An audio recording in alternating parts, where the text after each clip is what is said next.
So,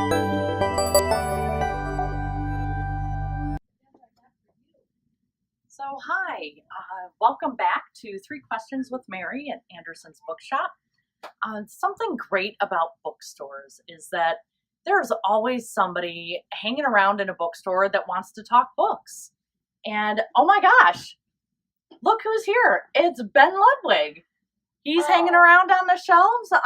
Ben is the author of Ginny Moon, which is a fantastic fictional story that takes place and is written from the point of view of a 14-year-old girl with autism. Ben, I'm so glad to see you here today. Hi, Mary. It's great to see you. What are you up to? Well, I'm actually doing my Three Questions interviews around, the store these past few weeks. Do you mind if I ask you three questions?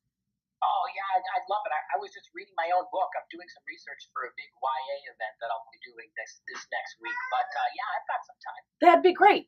And I will ask these three questions one at a time. If you read Ben's book, Ginny Moon, you'll understand why that is very important. So you've got a YA conference coming up. What is going on with your book, Ginny Moon, these days? All right. Well, as most readers probably know, Ginny came out in hardcover. Here's the hardcover this past May, and it did pretty well. But now it's time for the paperback. Here's the paperback, and my publisher is really pitching the paperback towards the young adult audience because, lo and behold, a huge population of young adults, mostly teenagers in high school, really have just taken to Ginny, and they identify with her, and they really appreciate her humor and also her honesty.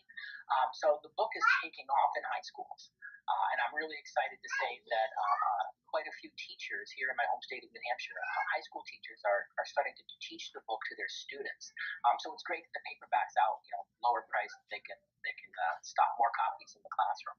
Yes, and I gotta say, I love the new cover on the paperback. I feel like that that screams to that audience as well. Yeah, thank you. Thank you for saying so. Absolutely.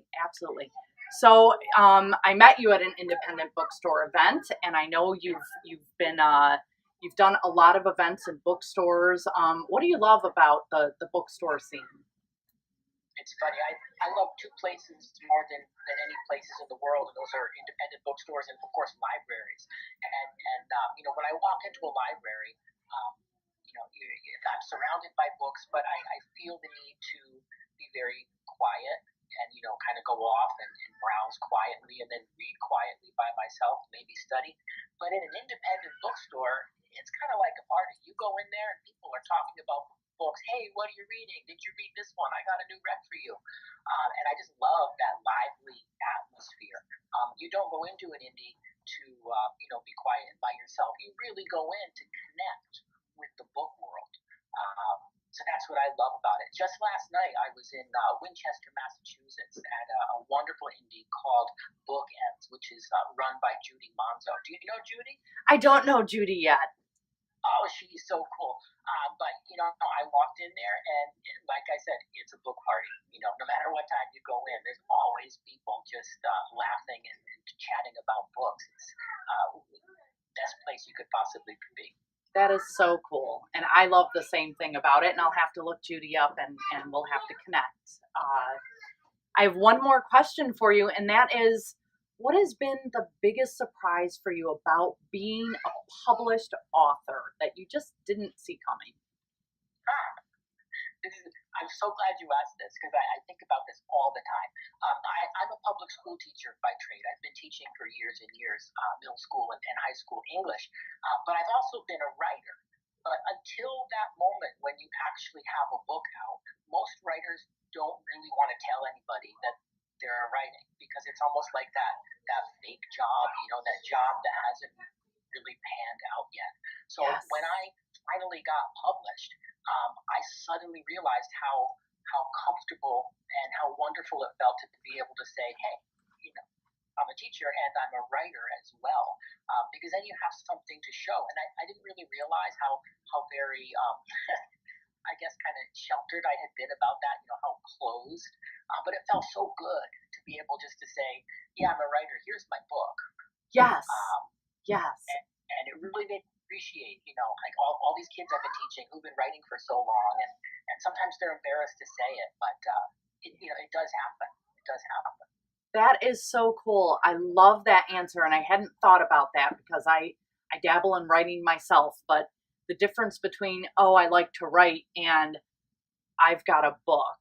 I am a published author. That is so cool, Ben. But you're still the same person, Yeah, you're right. You're right. One moment to the next, before and after, you're still the same. I just wish more people would acknowledge that writing is a real thing, and it is a real.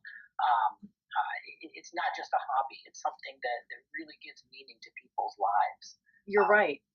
Yeah. I completely agree. And that has given me something to think about, and I will go forth and not feel so intimidated by saying that I'm a writer. So thanks for giving me that little shot in the arm.